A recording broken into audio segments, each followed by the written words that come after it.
Oi pessoal, tudo bem? Essa é a aula um do minicurso desse fim de semana intitulado O Sentido do Sofrimento na Clínica Junguiana. Bom pessoal, uma vez uma colega minha, amiga na verdade, né? Mais do que colega de profissão, amiga, que é psicóloga, me perguntou sobre o problema do sentido na clínica do Jung, né? Como é que Jung trabalha o sentido do sofrimento, o sentido da vida, né? E eu disse a ela, olha, a clínica do Jung é uma clínica do sentido. A clínica do Jung é a clínica do sentido da vida, né?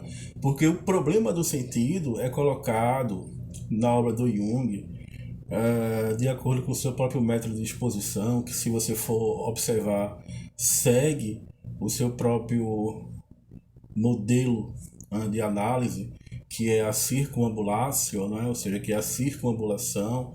E Jung vai tecendo os paralelos, vai amplificando as imagens arquetípicas, vai utilizando o método comparativo para poder tecer esses paralelos e vai encontrando respostas a questões e conflitos tipicamente humanos, né?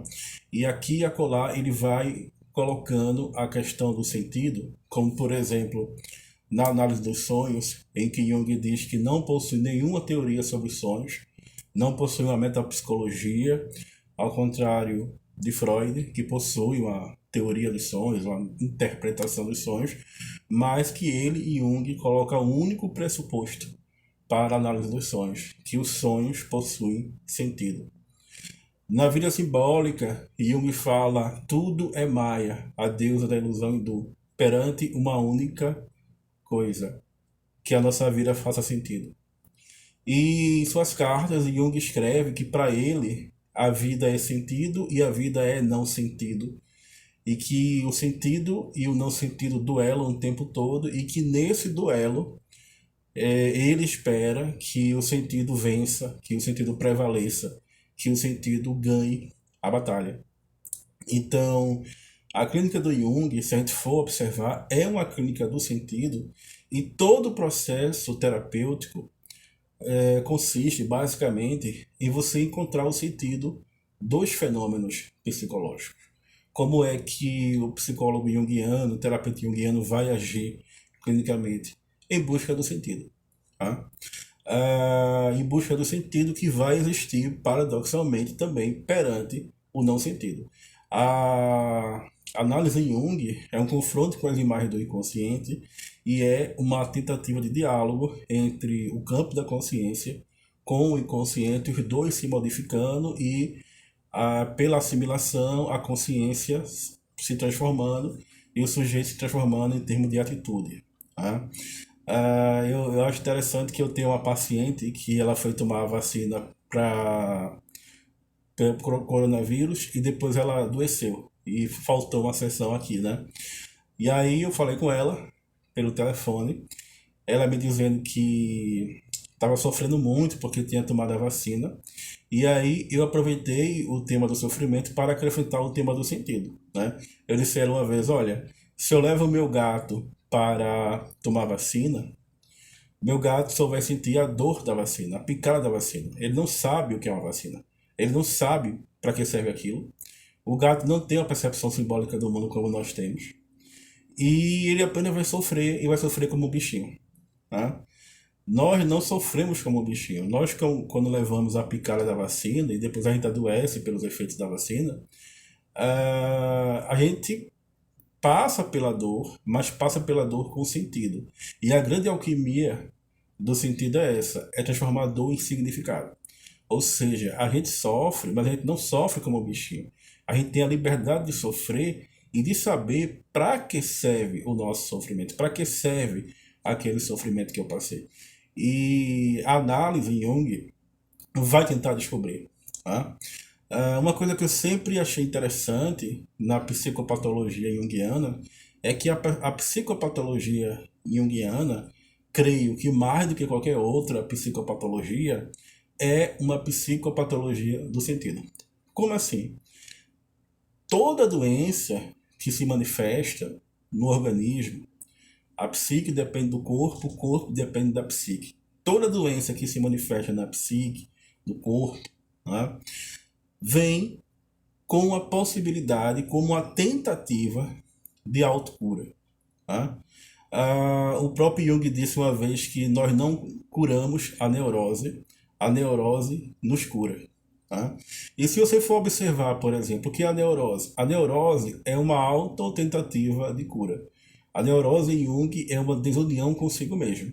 Se a gente consegue unir os opostos, que geralmente ocorre por meio de um símbolo, nos sonhos, na fantasia criativa, a gente já começa a dar a terapêutica da neurose. A esquizofrenia, o que é a esquizofrenia? É a invasão no campo da consciência por parte das imagens arquetípicas. E essas imagens arquetípicas, essas imagens coletivas vêm para ensinar algo. No momento em que a gente aprende o que as imagens arquetípicas vieram para ensinar, a gente encontra a nossa terapêutica. A psicose é uma tentativa do inconsciente produzir um símbolo na consciência que vai orientar o processo de análise e que vai orientar o processo de individuação.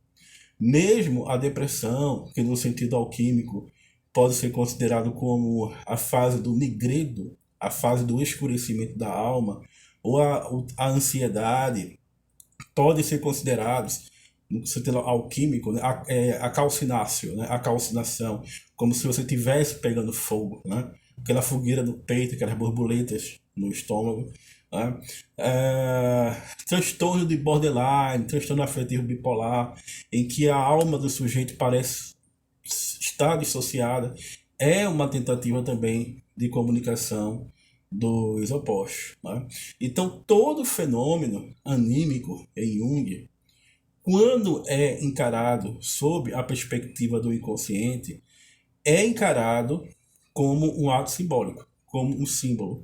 Um símbolo que está para ser decifrado, porque o símbolo é tudo aquilo que diz respeito ao inconsciente. Interessante que numa discussão de Jung com fenomenologistas, né, e fenomenólogos, né, que o acusavam de mas você fala do inconsciente, então você pressupõe muita coisa para poder fazer ciência.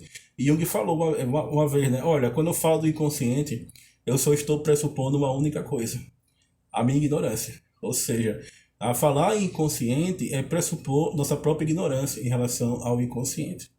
Mas se Jung nunca partiu de nenhum pressuposto para poder fazer ciência, porque Jung era um empirista, porque Jung era um sujeito, era empírico, né? Ele observava os fatos, analisava os fatos, descrevia os fatos para depois explicar os fatos, para utilizar os seus conceitos apenas como agrupamentos classificatórios de grandes grupos fenomenológicos, né? E para poder fazer uma intervenção a partir do método científico. Se Jung nunca partiu de nenhum pressuposto, o único pressuposto que Jung de fato nos deixou foi o pressuposto de que a vida faz sentido. Tá? Então,